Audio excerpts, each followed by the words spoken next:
ভাজা করব আলু দিয়ে। সজনের ফুল বেছে ধুয়ে নিয়েছি ভালো করে, আর আলু কেটে নিয়েছি। আমি এবার গ্যাসটা জ্বেলে নেব। গ্যাস জ্বালিয়ে কড়া বসিয়ে দিয়েছি, কড়াটা গরম হয়ে গেছে। আমি এবার সর্ষের তেল দিয়ে দেবো। তেলটা গরম হয়ে গেছে, গোটা জিরে ফোড়ন দেবো।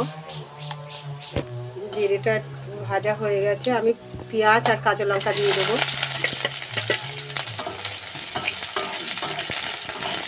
পেঁয়াজটা একটু ভাজা ভাজা হয়ে গেছে, আমি এবার আলুগুলো দিয়ে দেবো।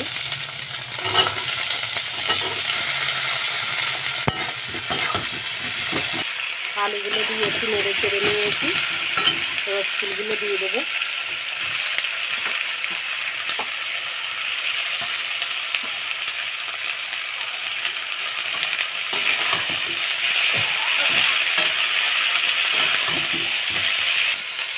একটু হলুদ দিয়ে দেবো,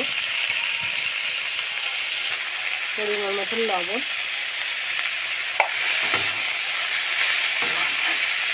ভালো করে ভেজে নেব। আমি একটু চিনি দিয়ে দেবো।